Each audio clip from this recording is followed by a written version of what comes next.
Welcome to the Secret Underground Laboratory Recovery and Salvage, where rude mechanicals do magic.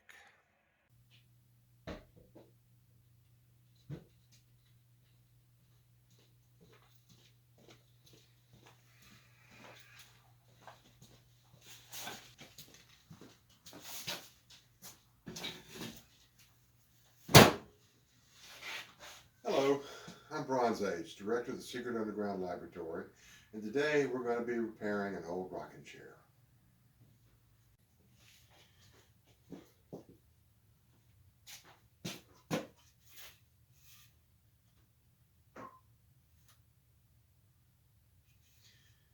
The damage is fairly typical for furniture that's been left outside in the weather.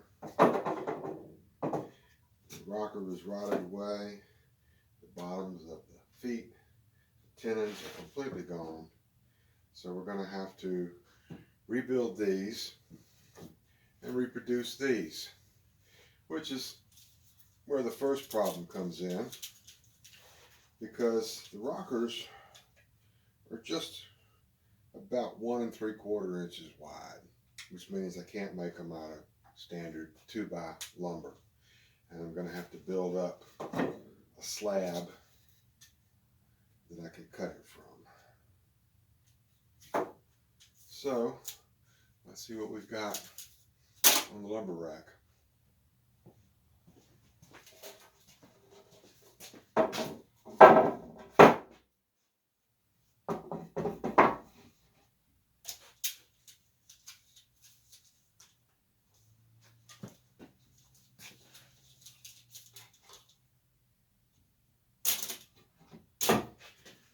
The wood we're going to use for this repair is this piece of southern yellow pine, left over from some construction project. And the main reason for that is strictly cost.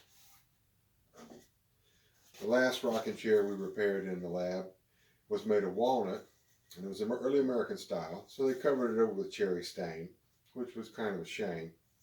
But this is the scrap, just about the only piece left over from that job. The original board was 7 feet long, about 6 inches wide, and cost well over $50. Even then, we had to cut it down the middle and join two pieces together to get a piece wide enough that we could cut the rocker from. Now, to get a slab of wood thick enough to cut a rocker from on this, I'm not even going to worry about the price. I know it would be well over the budget for this project.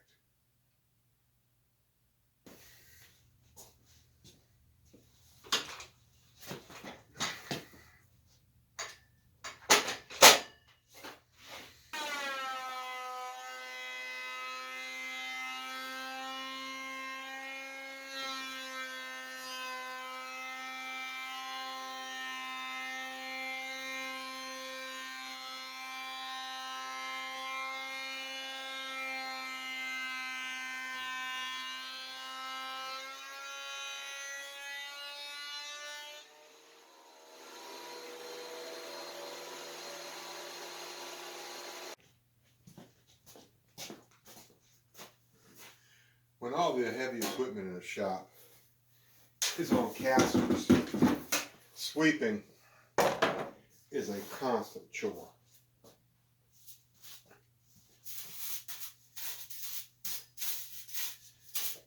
When people come in for lab tours, they'll always comment about how clean it is.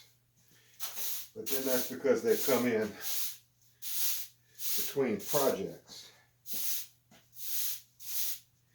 In order to keep work moving smoothly around here, we've got to keep it clean.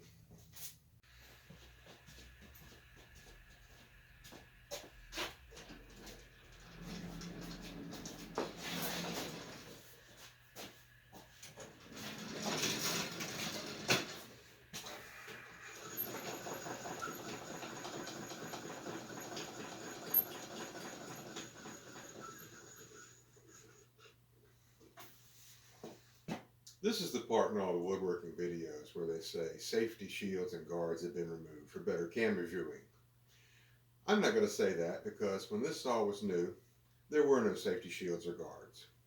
However, I will be very, very careful.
This is one part of the process I really don't like.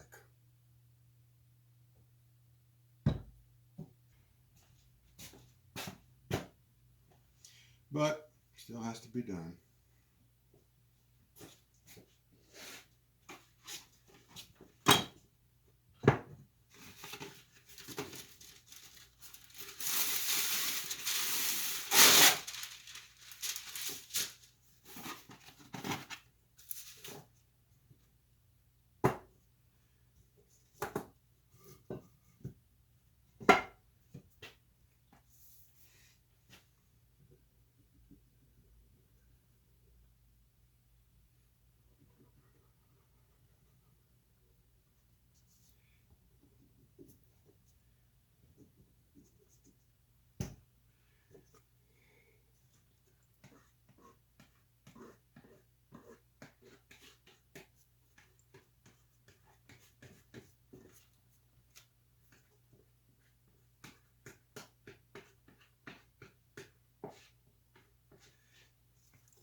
The one saving feature of this glue up is that all of these glue joints are going to be sanded, planed, or cut away in somehow, so don't have to worry about getting glue on stuff.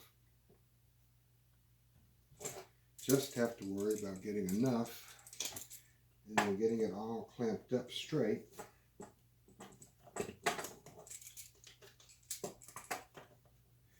So that you don't ruin the piece.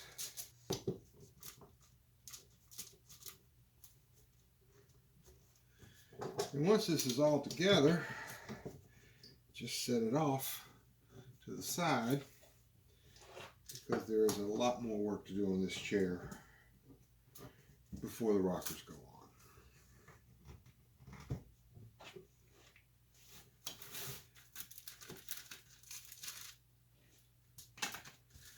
And that's that.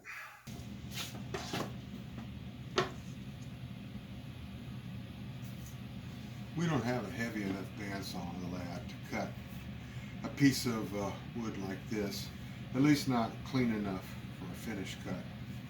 So I'm going to try a trick on the router that I think will work. Starts off with making a template.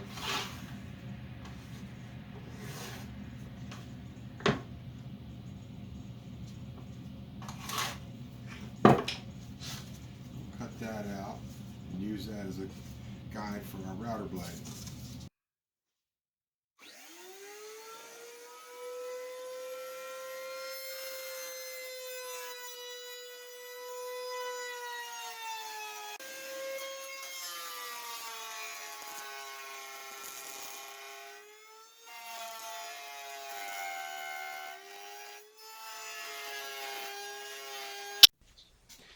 Every once in a while we do have the right tool and the best tool for the job.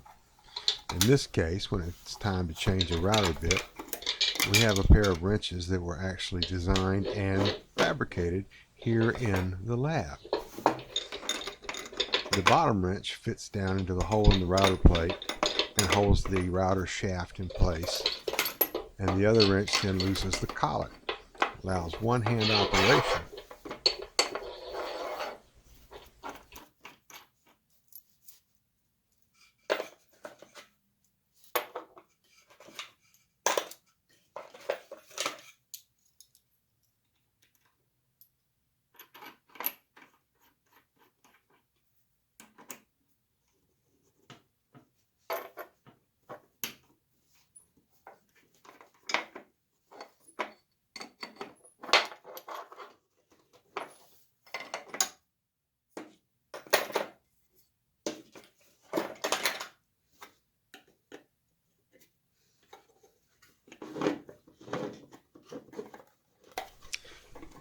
Now we can cut the other half of the rocker using the router bit, which has the top bearing on it. It'll ride up against the surface that the other bit made and be an exact duplicate.